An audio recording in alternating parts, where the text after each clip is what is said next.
Right. So we are live on Facebook, and we will let folks get some opportunity, some time to join us before we get started. Right. So we do have some folks coming on. So we will jump in to the discussion. So hello, everyone. My name is Fawn Walker Montgomery, and I'm the CEO and co-founder for Take Action Advocacy Group, or TAAG for short, formerly known as Take Action Mon Valley. So thank you to everyone for joining us today. So today's TAAG podcast is about Juneteenth, as well as how do we build unity in the Black community.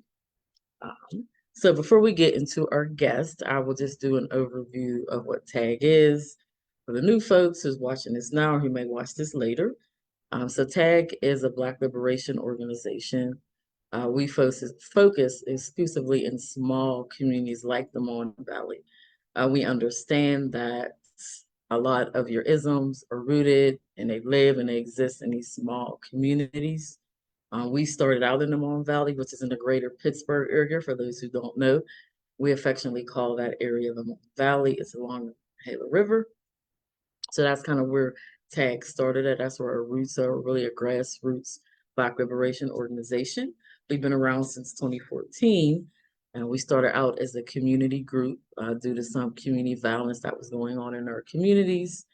And then from there in 2020, we actually became a 501c3. So before that, we were just a group of people who gave a damn, got together, and wanted to get involved in our communities. So in 2020, we became a 501c3 and we added more programming to what we do. So the way we take action, we have a complaint program where people can call and just get help with any issue in regards to social justice. So we get people to call about police, schools, things going on at work, or just in the neighborhood, their neighbors. The way we like to frame it is the police has the system and then the people have us to kind of walk them through the process. So that's our complaint program.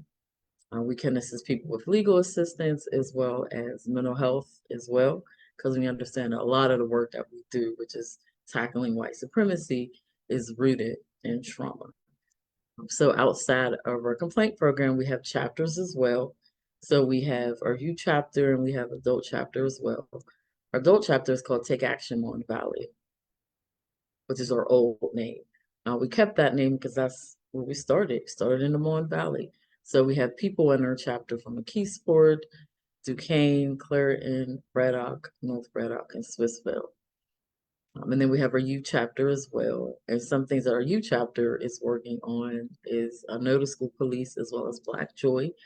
And they actually had a youth game night about 2 months ago. It was really good turnout. So they'll be doing some other things in the park in the month of July.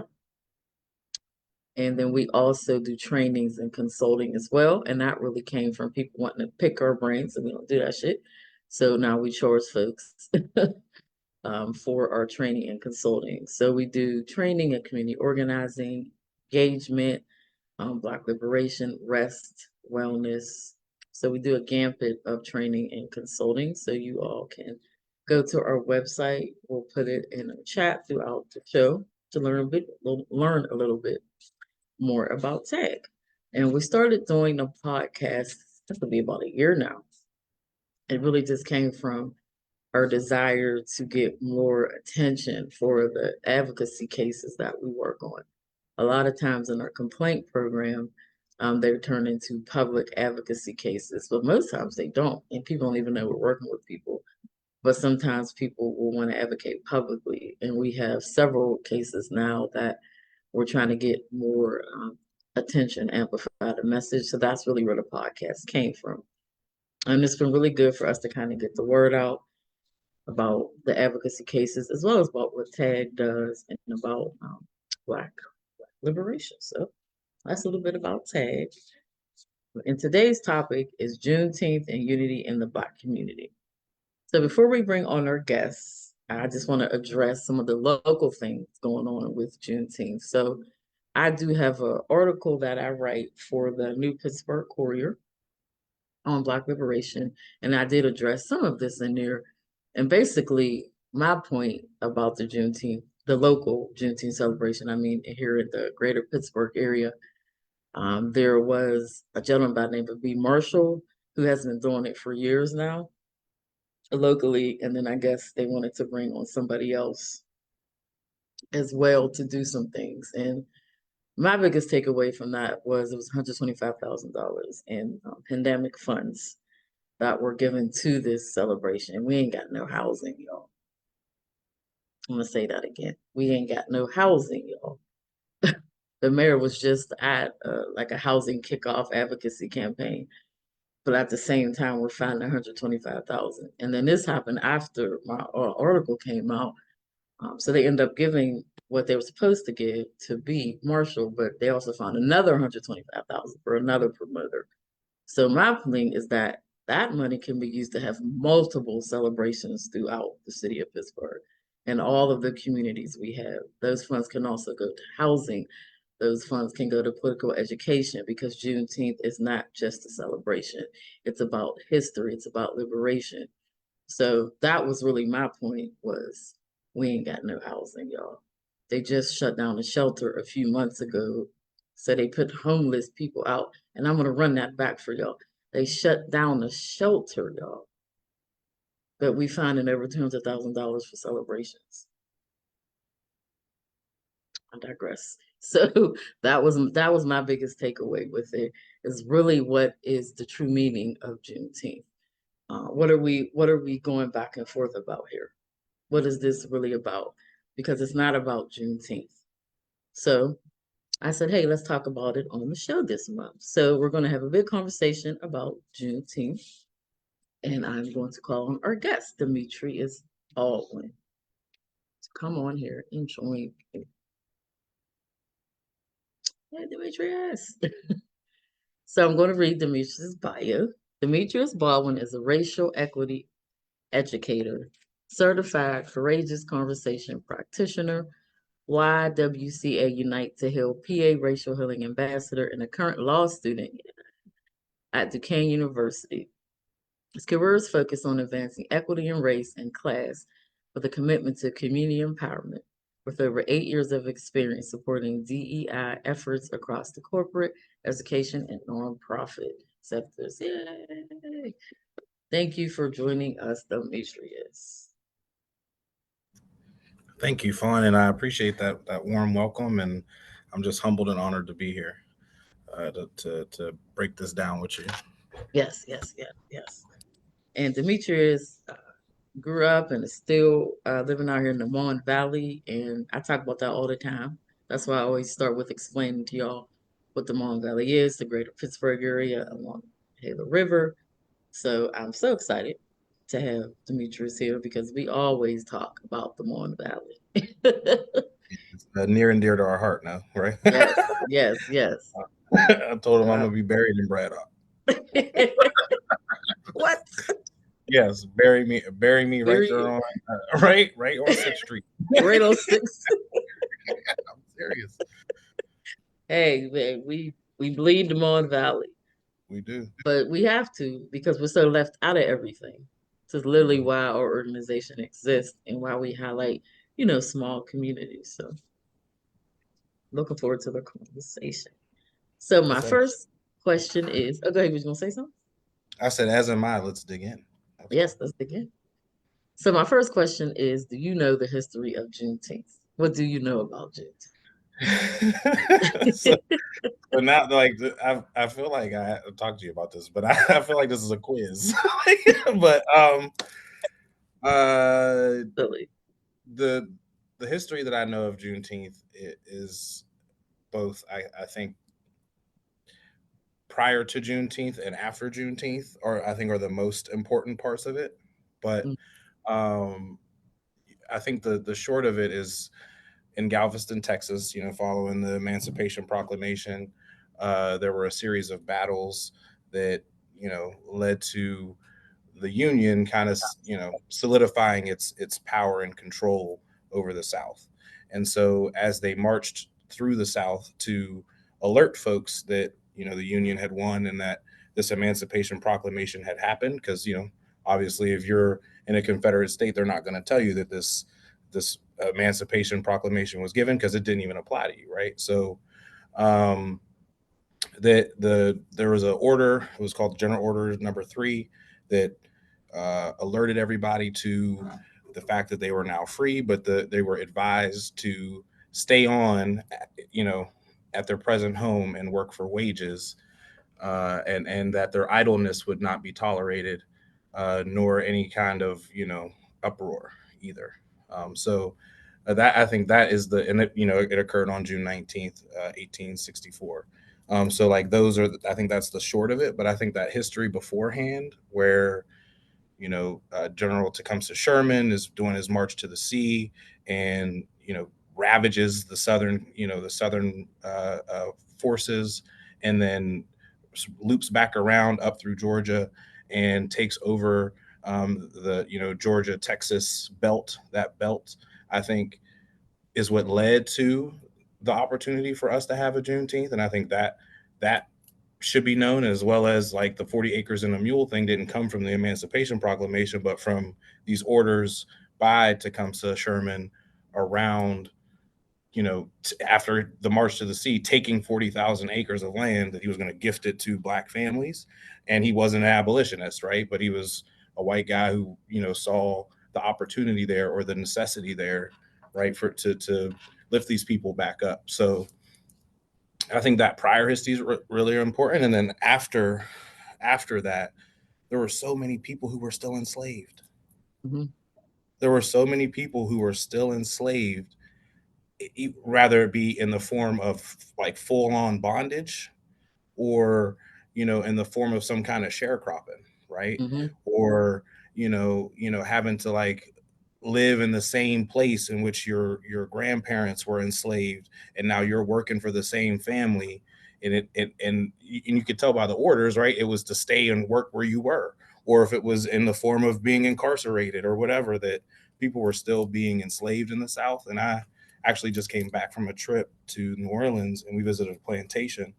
And what I found out was, like, people were on that plantation in Louisiana all the way up until the 1980s, working for slave wages, or little wages at all, and it's the same families that were there in the 1800s. And so it was really telling, that while Juneteenth, I think, is a time for jubilation, I think it's important for us to remember and know what happened afterwards and before as well, to give that full context. Ha ha! See, you tried to ask me what I know. Trying to catch you. Oh, you're funny. I was trying to catch you. I know you was. I mean, you can't tell somebody you're trying to catch them and then not think you're going to catch them. You told me you was trying to catch me. Catch you. But no, that's and a lot of people don't know, that background and that history. Yeah. So it was 1865, Thank you. Okay. June 19th, 1865. So the Emancipation Proclamation was signed January 1st, 1863. And then I want to read something that Lincoln, this was in a text. Lincoln anticipated that for Confederate states, the possibility of Black freedom would be so disruptive to white supremacist values, property systems, and legal infrastructure, it could either function as an incentive to abandon the Confederate cause, or punish Confederate states for their insurgency. So when I seen that, I said, well, damn, that can be said for today. That the exist. Go ahead. I'm gonna read it one more time. Lincoln Please. anticipated that for Confederate states, the possibility of Black freedom would be so disruptive to white supremacist values, property systems, and legal infrastructure. Mm-hmm. And you know what? I feel like we were just talking about this in some of the work we're doing here, like the idea that white nationalism requires Black folks to be in a position that is either subjugated, oppressed, or not there at all. Mm-hmm. right? In Mhm. order for it to operate and in order for it to thrive, right? It requires that. Yeah. And I think that's and I think that's even from like a legal perspective, we were talking about this too, that uh the majority of our contractual like case law Yeah. references slavery Mm. contracts between slavers about either the performance of a individual, right? The amount of money that you spent on an individual, right? The amount of time in which that individual got to work for you, right? Or if something that they made breaks or something like that, right? All of those things are wrapped up in our legal system. And so they're still referencing those right now, but they're talking about some kind of widget or something like that, right? But they're Mhm. referencing slavery case law. And so I think it's, Mm. again, I think it's important for us to understand that and what the black body means in terms of like our jurisprudence. Mhm. Yeah, because that we were property. Hmm. What I got from that statement, it would be so destructive to white supremacist values, black freedom, and it still is. Hmm. It still is till this day. So when I seen that, I said, "Well, damn, that still happens today." It's Yeah. it's the reason why I didn't hear about Juneteenth growing up. I didn't hear about Juneteenth until I was in my 30s, and it Yep. was actually B. Marshall who was the first person to say, "Hey, do you know what Juneteenth is? Do you know what it's was actually about?"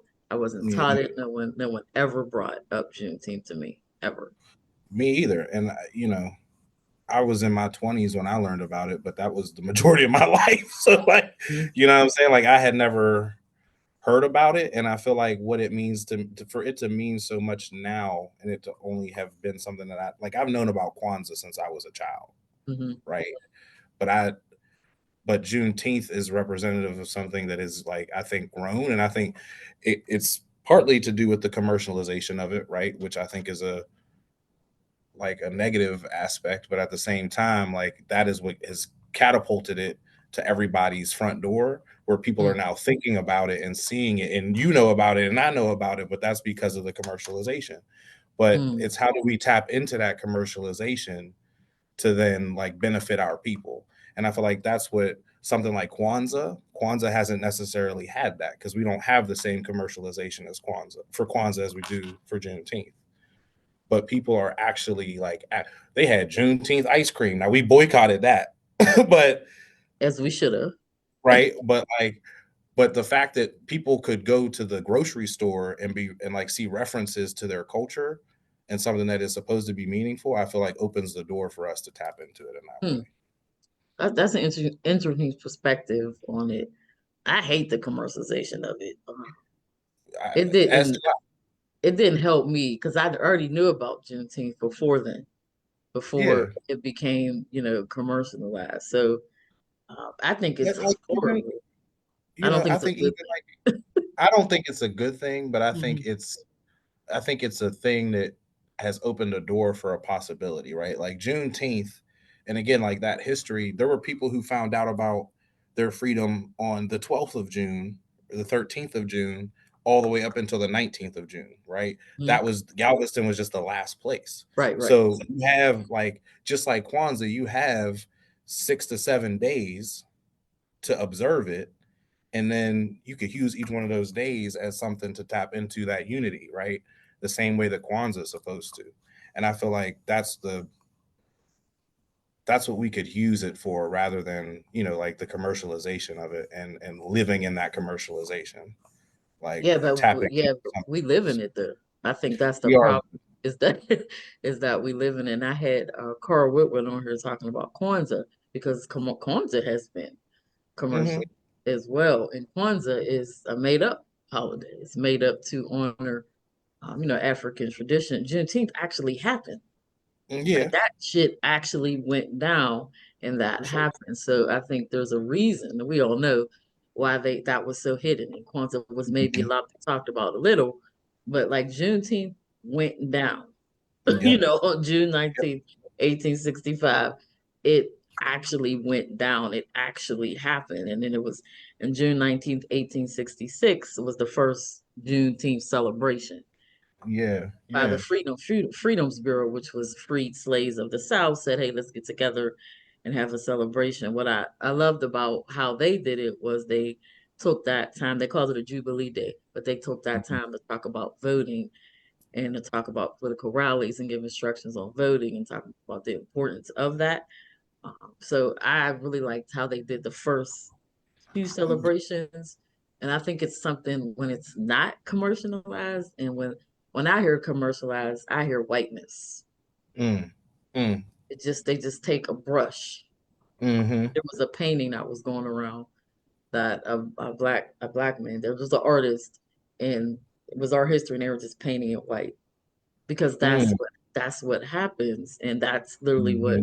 happened with Yeah. Juneteenth. Because like Juneteenth went down and happened, but you don't really hear about it until we do our own due diligence. So I feel like it's a Right. problem when we hear it with a white glaze, and then we don't really Yes. understand it, and we think it is just a party or a celebration. We don't understand what we're celebrating, Mm-hmm. because it's they commercialize it, and the with the ice cream, and there's the picture with Nancy Pelosi and the African gear they had on, and they were kneeling, but there were black people present. Yeah. Yeah. When And these things are happening. validating it and affirming that, um, the caricature of Juneteenth, right? And I think that's Hmm. what the commercialization offers is a caricature. And I think it's incumbent upon, us as the people who are the ones in which it happened to remember that and then like continue on in that tradition. Like this right here, right? Us having this conversation. But I feel like it has to be more than just the two of us, right? And it has to be all of us being willing to learn our history and understand not only, like I said, not only the beginning but the end and the current fight for liberation and struggle.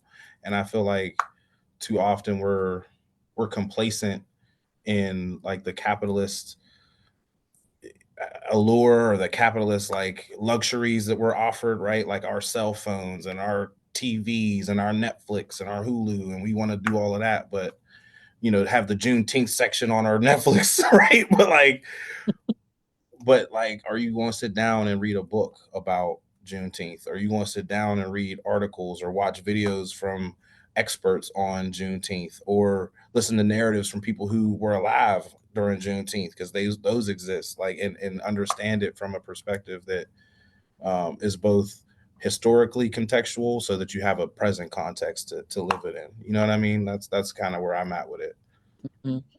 And B does do that. I believe he still does the parade. So there's like that Jubilee parade that I think it's that Saturday before the actual celebration. So there's Mhm. that history portion of it. I wish more people got that and less of the performances are great. I go, I jam. Don't get me wrong, I'll be there too. You'll see Hell me. yeah. You will see me on some videos doing electric slide or doing a wobble. So I would act like I Oh wouldn't yeah. know. So I be there. Don't play the Tamia song. Right. Well, I can't do that one. I can't do that one Oh, yet. I'll teach you. I'll teach you. Yeah, you gotta show me how to do that. But I be there too. I be there too. But I wish more people would be intentional Mm, about learning the history and about learning the importance of it, and then reading and studying more about Juneteenth and how you can live that out in your own life. Such the spirit of our ancestors. I don't know how people don't get affected by it. mm, mm-hmm. The hell that they went through to be able to continue to fight and even have a damn celebration. You go through all that, you free, and then you find out you free, then you ain't what the hell, and then you Yeah, say we're gonna get free, we're gonna have a celebration like that. Inspires me just talking about it. me too. And I think that's that positive racial identity Hmm. that comes with understanding your history and knowing your history. Because there's some pride in that, right? There's pride in the fact that you know, after one, you fought for your freedom, Mm-hmm. earned your freedom, Mm-hmm. and then, think about like a black soldier who's a part of that regiment, who's going to these different plantations and telling people that they're free, and that kind of like excitement and jubilation that would come from like those feelings. And that's what motivates me a lot of times when I feel like, other folks might not be as invested, or they might not be trying to like learn their history. They may have other things that are going on, right? And it forces me to think that like at some point people are going to get it, right? At some point people are going to like turn it on and understand that like this stuff is goes beyond just right now. Like we got to be thinking about 100 years from now and what it looks like to be black in America 100 years from now. Because if we don't, then we're leaving our children and our grandchildren to the wolves. You know what I'm saying? Like, and I think that's the different mindset that the people who were living then had, and people in their, generations after had. And I don't know where that disconnect happened, but that disconnect happened. And right now we are not thinking about our children's children, right? And I think that makes a difference for sure. I love the way you said positive racial identity Mm-hmm. and using like Juneteenth to really recognize that. Yeah, yeah. A lot of You know people where? do have negative racial Oh, for identity. sure, for sure. You know where I got that from? Jawanza Kunjufu, Dr. Mm, Kunjufu. Okay, so and this is like from the '80s, right? And like his whole platform or his whole like ideology was around, young black students self-actualizing mhm, before they get to high school. So he was, he would front load their education with black history, examples of black excellence, so to speak, or people who are excelling in some kind of field, right? And then he would expose them to a bunch of different kinds of I guess you would say careers. And then through all of that education, right, like he would show them that being black is not necessarily something that is negative the way that society has done, but is actually like a positive thing that should instill pride and like, you mhm. know, not like what do they say, like like that self sovereignty, like you to be able to like control your locus of control and build that locus of control. It's so that was something that I did in Pittsburgh Public with students. And I think it's the same thing with adults, right? Like I've Yeah. watched adults do the same thing, and it's really about dealing with your internalized whiteness and working through that. I talk a lot about that in my article um, with the Courier. I talk a lot about how we have internalized white supremacy, like we meaning black people, Hmm. especially in this county. I Oh know it man, yeah. happens across the world, but this county is something kind of special with the I way we can't. Yep. internalize it. I don't think we recognize it, which is one of the reasons why I started the article, just to kind of get people to really think about whiteness and how we internalized it, how it affects us, and then how we interact with one another when we Hmm. do that, and the internalized racism and the fighting and nitpicking, really understanding where that comes from. But a lot of that is rooted into why we don't know about Juneteenth until we get older. That's why Hmm. we were able to do our own, do our own research. There's this layer of whiteness being acceptable, whiteness being better, whiteness being the thing to do, which is Hmm. why I think you brought up when it got commercialized, people started to learn more about it because it was with a white gaze and it was presented with a white gaze. So it was like, oh, now it's good. What is this Now June? it's acceptable. Now it's acceptable. So, and I'm not judging anyone because I didn't, even though a lot of people think I just came out of my mom with my fist up. I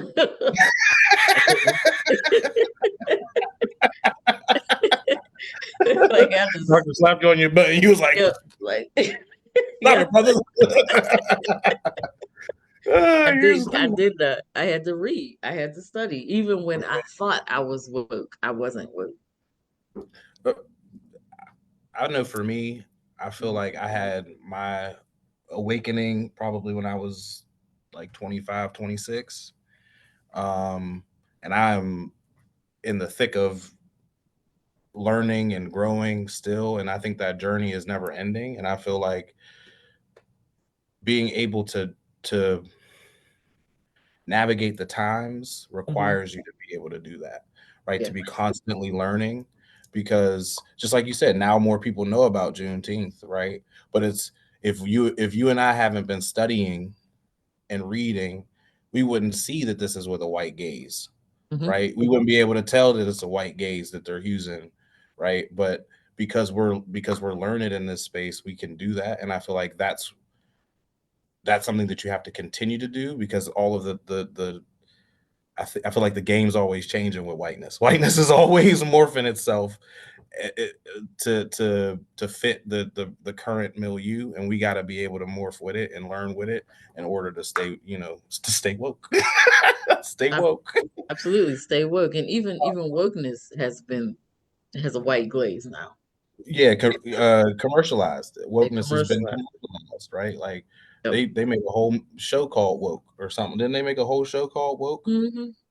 Right, Hmm. and it's, and then I think what it ends up becoming is, right, like just like DEI, right? Woke becomes a weapon for the right and the white nationalists to substitute for black, right? Hmm. Because, and this is what you were saying earlier, and this is what it brought up for me. I was like, I think black means freedom, Mm.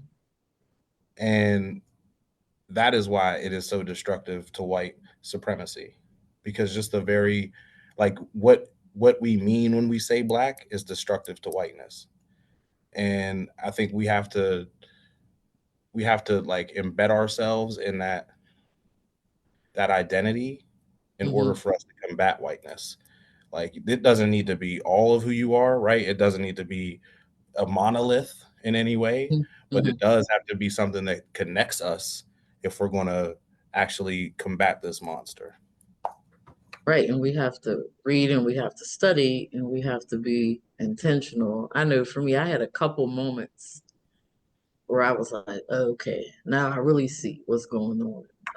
One was Hmm. definitely college. I went to HBCU, and it was the election with Al Gore was one of Mm, those moments for me because I was like, no, go to school, you get what you're supposed to get, you run you're going to win. It's all great.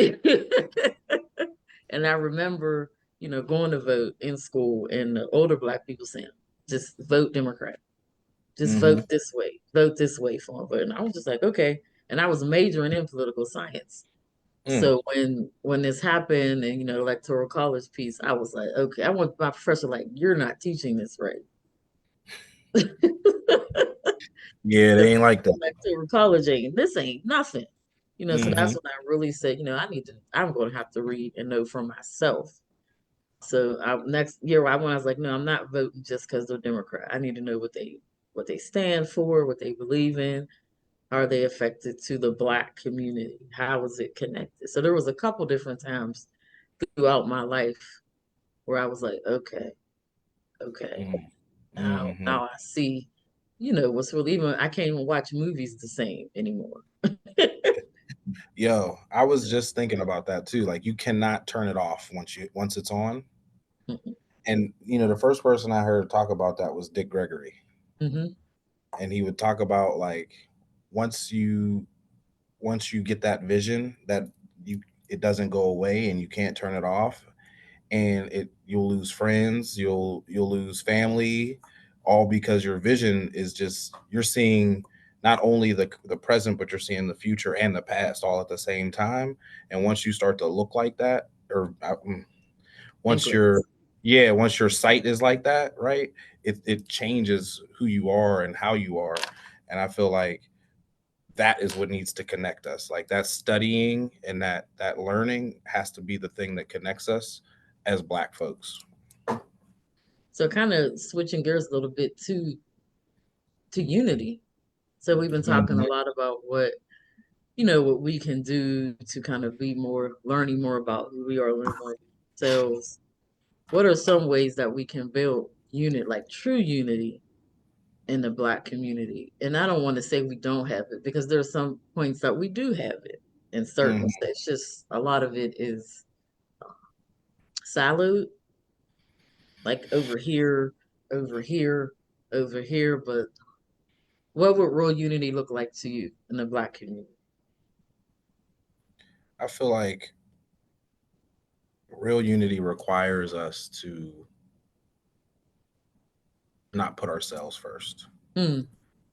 And I think that can take a lot of different shapes, right? In a lot of different forms, but in every one of those scenarios, you can't be putting you first. You have to be putting first the collective. And I don't know what that necessarily looks like because of what we were just talking about, like this, like the identity of blackness in Pittsburgh and in the greater Pittsburgh area, I think does not lend to that because Hmm. it makes it so hard for us to see one another in that positive racial light that we can then work together and unify in those ways, right? Where we can feel comfortable not putting ourselves first because we know they got us. Hmm. Hmm. Yeah, yeah. That's the big piece what you just mentioned about feeling comfortable doing it, Hmm. because you know that folk got you, and some people don't. Some people don't got you. Got you, right? What they say, ain't all skin folk ain't kinfolk. And be Yeah, your own people. We got all kinds of sayings for that, yeah, right? right. We do, but because that it, it is because so it's true. real. Because it's so real, and I feel like Pittsburgh is such a microcosm of that whole dynamic that it's a great case study. Like you could come here and do a great case study on these different identities of blackness and how it causes disruptions amongst them, and so they can never actually self-actualize to band together. Mm-hmm.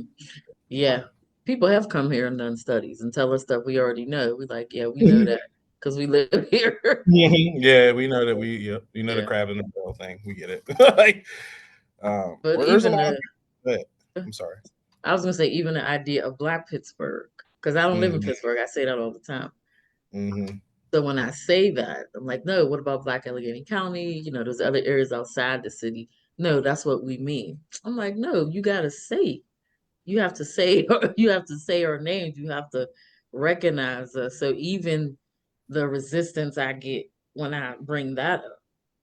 Oh man, I get the same resistance. Especially trying to operate in the political space, right? Where people are vying for capital, people are vying for attention, people are, you know what I mean? And you know, what ward you're in, how many people are in your particular committee is what determines whether or not I'm gonna call you. Right. And I think those things are where I'm saying we got to be willing not to put ourselves first. Like if it's for funding for nonprofits, if it's for funding for some kind of political education programs or something like that, job readiness programs, like where are the other programs that are like you, and how can you not necessarily you just go get that money, but you bring Hmm. five people with you to go get that money, right? And I think that's the kind of building we have to do and restoration we have to do, but first we got to rebuild the relationships, right? Because to me, you know, people who live in Braddock, you say you going to McKeesport, the people in McKeesport are like, ew, Braddock. People in Braddock are like, ew, McKeesport, right? But we all in the Mon Valley. That's just in the Mon Valley. Then you take Braddock, McKeesport folks, you go to Homewood, and it's like, ooh, you're from Braddock, ooh, you're from McKeesport. But we all live in this small, Yep. you know, suburban, everybody knows everybody town. So, these and I would say it's internalized whiteness too, right? Like these thoughts or ideologies we have around each other have to go away in order for us to unify. Yeah. That individualism, which is a Yeah, tool that of white individualism. supremacy. Yeah. Yep, yep, and leaning into our differences rather than leaning into our similarities. Hmm. Yeah, and having courageous conversations with one another, I think that we do that, we'll go to white folk and tell them what they need to do, but like we need to be talking to each other Yes. Yeah. big time. Because we Big. got our babies out here shooting each other, which to me Yeah. is internalized racism. Mm-hmm. I don't believe in the concept of, black on black crime. No, no. Like, is there white on white crime? Why y'all keep saying, there's a Yeah. Crime is going to happen around the people that you live around.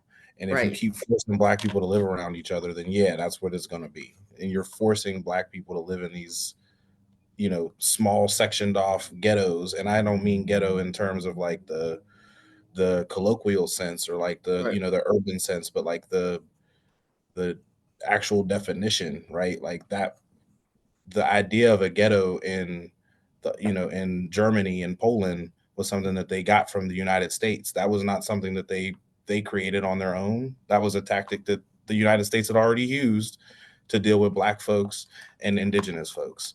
So like knowing that kind of stuff, I think, but how we responded back then about mhm. being in the ghetto versus how we respond now is completely different. And I think knowing those things is going to change how we respond now. But it's that connectivity. Yeah, it's connecting the dots, but Mm, being yeah, open that's to, okay. because people, it's not like people aren't trying to tell people. There's people doing things, there's people writing books, there's people doing events. There's people doing all kind of things. So I just think it just depends on, yeah, I guess where you're at. We lost for a minute there. All right, so I'm back. Sorry, oh, that's my, okay. I had to put computer on the charger. Oh, Um, okay. sorry Okay.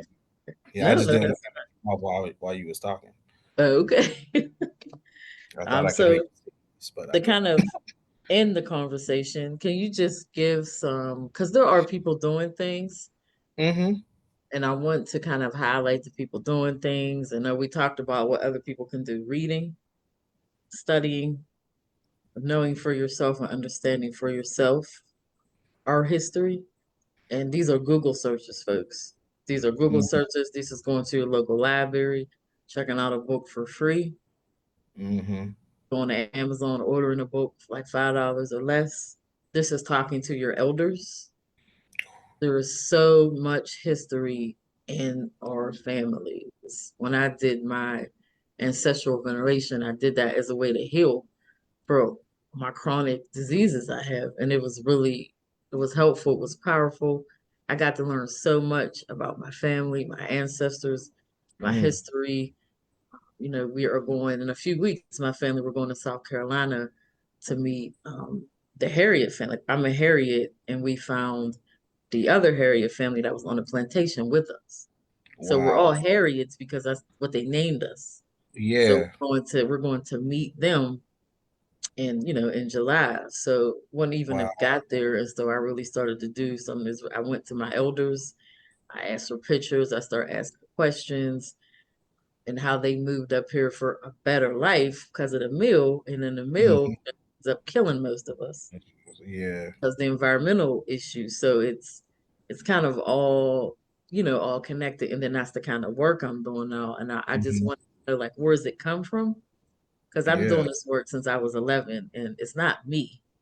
And I Mhm. always say that, and that comes from my ancestors and Yeah. great great grandfather who was on a chain gang down in South Mm. Carolina, and Mm. came up here and never went back because of those things. So it's really talking to your elders, really understanding your history, and this not being like afraid Yeah. of that. Like I was telling somebody earlier, people hate grand rising. Like, why you hate two words, grand rising? Who taught you to hate yourself? That's the Mhm. questions we have. Like, who told you that was a bad thing? Mhm. Or what makes it feel bad? Mm, Why does it feel bad to you? yeah. Right? It's like that like that I feel like that kind of like Hotep Hmm. persona that Hmm. people place on folks, or grand Nubians and the way that they operated in like that kind of language, or that like 5%er language. I feel like people don't don't like what they don't understand, and I think a lot of that stuff requires a higher order of understanding about yourself, of self, right? And especially as a Black person. And so to me, I think all of what you just said is Mhm. important in terms of trying to self actualize and have that awakening. And I think the most important of all the things you said was that eldership, talking to your elders and being able to get those those narrative histories in order to share those down. And I think that might be the connection that's been severed Mhm. because I don't think our young people know their history at all. And I learned my history from sitting at my great grandmother's feet. Mhm. And she would talk to me about it, and then sitting at my grandfather's feet, and he would talk to me about it. And my grandmother, my aunts, my uncles, and just soaking all of that up is what opened the door for me to even want to go out and learn more.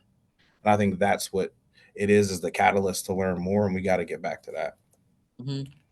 And we do have groups, so and there may be more. So if other people know Hmm. more, please come in the chat and put there. But we have the Black Socialist Study Group through the Pittsburgh Black Workers Center.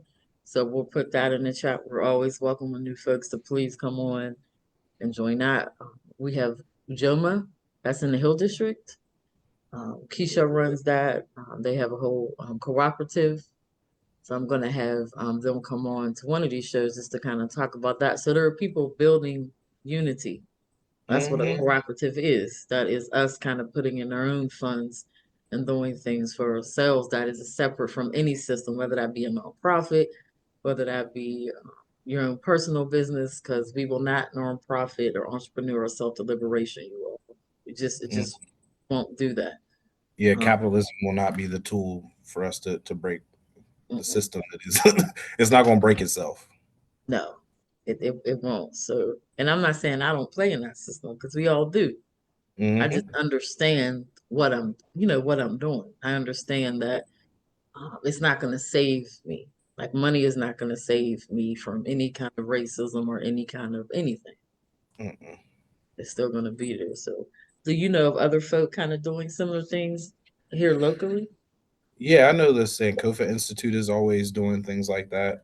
I know that there's a number of these charter schools that are cropping up that I think are centered around unity. Um, what is the one? Oh man, it was out in McKeesport. I just heard about it. Oh, I just heard about it out there.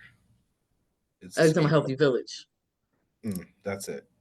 Yes, So I yes. think those kinds of spaces, and I think even a lot of like violence reduction work that's going on too, right? Mm, A lot of these like cure teams and things like that that are in these communities are building unity amongst you know young folks who are kind of lost or you know on a different sort of path right now, and trying to pull them into a fold that is more around like this idea of positive racial identity. And so I think things like that, and then uh, there's a woman, her name is Lala, hmm who's doing men's groups out there in McKeesport as well. And I think that's I've never seen that many young men in a hmm space, you know, with that many, you know, professional and career driven adult men talking about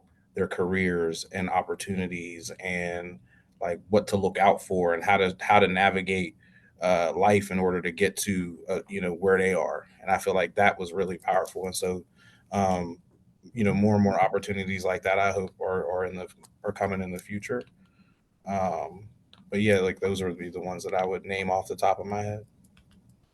Yes, and we'll put a lot of that in the chat. So we have here in McKeesa, we have the Healthy Village Learning Institute. Lala, she does a lot of that with the school district. So there are people doing things in the community. So you just have to attach on to it and get involved.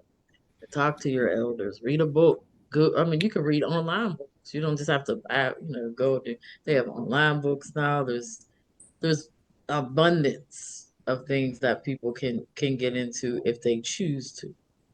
Yeah, and what I'll say is I feel like even like our sports programs, like our local sports programs and cheerleading, like those competition cheer groups and dance groups and all of those things that we find ourselves in are opportunities to build unity. And right, you can't have opportunity without unity. And so I think you have to think about all of the spaces and places in which you find yourself where you see other people like you and build that unity and be intentional about building that unity in those spaces. Mhm. And be principled. Mm. That is Always remind us about that. principled. Because with TAG, we are for principle unity, principle collective work. So if you're going against our principles, whether you be black, white, orange, green, or purple, we gonna call you on that, and we probably won't work with you. Because if we're not principled, we will fail prey to the same trickery that we've been falling prey to for years. Indeed. Indeed. Capitalism will creep in, and you think you made it, but your people are still suffering. So none of us are free until we are all free. Yeah. So it has to be principled. Make sure it's something that you have alignment with. Ask questions, and if you don't agree, start your own thing or find your people, find your tribe. But it has to be principled, and especially in this county, really have to make sure it's principled because some people will start a business and just hire black people and they think that's enough. And you see a black face and you're like, oh, bet. You have to ask questions. You have to make sure that they're principled. You have Mm, to make sure that there's alignment with your values. Otherwise, you'll get in there and then you'll find yourself you'll become what you're fighting. hmm. A lot of us don't move with principled alignment and we literally become what we're fighting. You'll Yeah. see us becoming what we fought against. And if we don't get that under control, we're just going to get power and end up acting like the same people. And it's happened. It's happened around here. It's happened in other places of the world. So you just have to make sure that it's principled and that it is alignment with what you believe in. So TAG is a Black liberation organization. Any space we for Black people, any space we in. If people have a problem with that, we don't got to be in that space. So sometimes that means maybe not taking out grant funds, maybe not being considered for those grant funds. It's not an easy stance to take, but it's a principled stance to take. Um, Hmm. so we're really pushing for that principled alignment. I can't stress that anymore. Just because people come to your hood with a shiny piece of paper or a shiny dollar doesn't mean that you take it. It means you ask questions, which is a good segue to our last few minutes of this conversation. I usually take the time to talk about local issues or just current issues going on in the world. I Hmm. always talk about the Mon Valley and I always talk about how gentrification is creeping up on us, that it's already started in some parts, and how we, as the Black people in the Mon Valley, have to be aware of that, we have to be principled with that. We have to ask questions when folks just show up and want to work in our hood. We have Hmm. to hold them accountable. So, have you seen this happening in the Mon Valley? Yes. I've seen it for probably the last 15 years. And I know that it's been something that I think they began the fight with trying to change over the police and changing the districts or like the precincts Mm-hmm. for the Mon Valley. And then you started to see those signs go up that say East End, or no, I'm sorry, East Shore, and Mm-hmm. it put the neighborhoods on there. But none of us ever said that we were East Shore, and none of us ever said that we were one big community. But it was like these are the things that I feel like whiteness does in order to cloak itself, Mm-hmm. right? Like, oh no, it's about safety. Oh no, it's about creating more green spaces, right? I mean, I'm dead serious, right? Like Yep. it's about restoring the community's identity, like right. But you're gonna paint graffiti all over buildings and spaces like that are, high value commercial properties. What does that do? That reduces the value of the property, and now someone can buy it for pennies on the dollar Mhm. and turn it into an apartment building and charge people, you know, way more than they necessarily should be, or originally agreed to, in order to live in what would be like, I guess, a luxurious urban setting, right? And I think there's so many different groups and organizations that are just poaching these areas, like be it Braddock, North Braddock, Clareton, McKeesport. It's like they're allowing the space or the place to run itself down, or they're actively working to run it down. Setting random fires. Like there's all kind of stuff that I've seen, right? Like, folks trying to come in and buy a property without a auction process, or like a right, like they got to put it out in a bidding process. There's no Mhm. bidding process. You just want to come and buy the property, and they do it. And so Yep. that's what, when you're talking about principles, I think first is like, people got to know what their principles are, man, right? Like I've seen so many folks who just don't, are operating without a value system, Mm. and it's like in the moment on a whim is when they make their decision based on what other people are saying, or based on what other people think, right? And it's not based on any kind of value system or ideology or knowledge that you've built yourself. You're just going to listen to what other folks are telling you.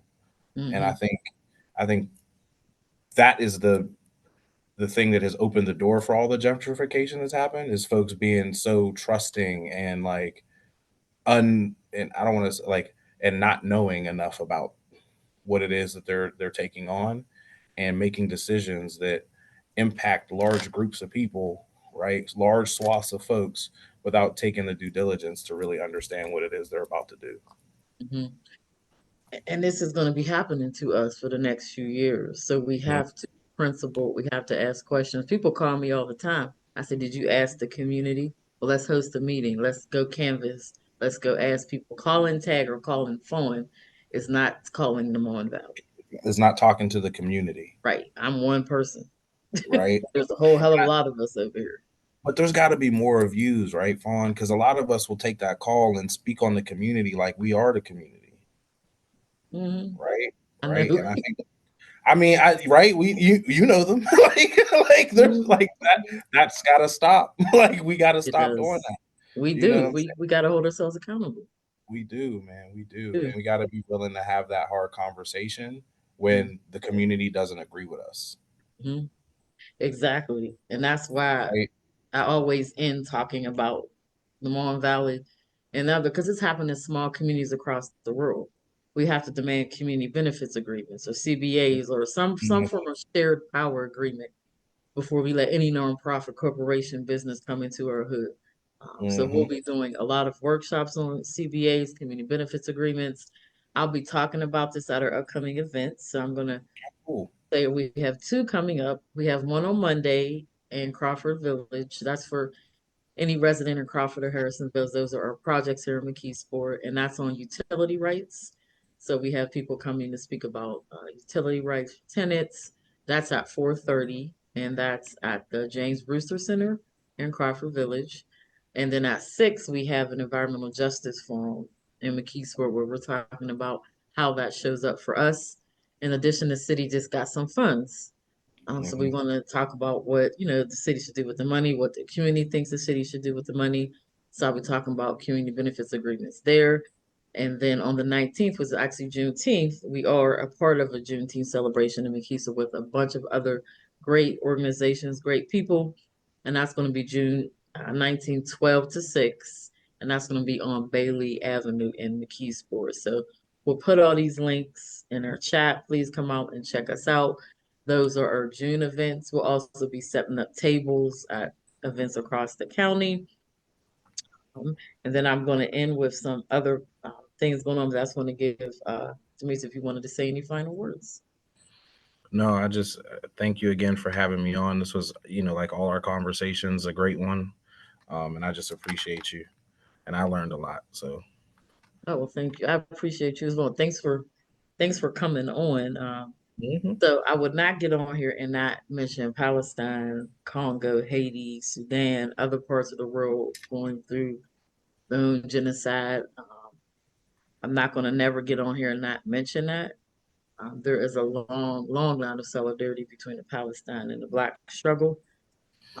People have been talking about this way before October of last year, you all. It is still happening in Palestine. The babies are still getting blown up. People are dying on a daily basis. This is happening in Congo. It's happening in Haiti. It's happening in Sudan. And there's other places that I'm just not naming right now. That's happening everywhere across the world. There's a lot of intersections to that. We will be having some teachings in the Mon Valley, working with Demetrius and a couple other people to get those off. There is a lot of connections there. All things are connected. One thing that points out into my mind immediately is the Israeli soldiers that have been training our police. Pittsburgh and McKeesville police have gone and been trained by them. So these tactics are showing up with Cop City. They're showing up with how they respond to protesters. I was at the encampment at Pitt. I seen them. I was standing right there, literally. They didn't allow people to take water in. Mm, We can't drink our water in the Mon Valley, y'all. If you look at some of the origins of what's going on in Palestine, they started with the water, y'all. These mm, things are interconnected. And if you don't speak up for Palestine, Congo, McKeesport, Duquesne, when it is your turn, no one's going to speak up for you. It is our duty to speak about these things. So TAG is going to always end on that note. We stand in full solidarity with Palestine, Congo, Haiti, Sudan, everyone that is going through genocide and that is suffering. So we're calling for a ceasefire. We're yes. calling for a full ceasefire. We're calling for people to stop sending funding, for the U.S. government to stop sending funding to Israel. So these are all things that TAG has been screaming for a minute now. I'm always going to end with that. I thank you all so much for joining us. I know a lot of people come back and watch these at at the end. In about a few months, maybe in about 2 or 3 months, we will be going to more of a tape segment. So I'll continue to keep you updated on that. Thank you for joining us. I hope to see you on at some of our events. Peace.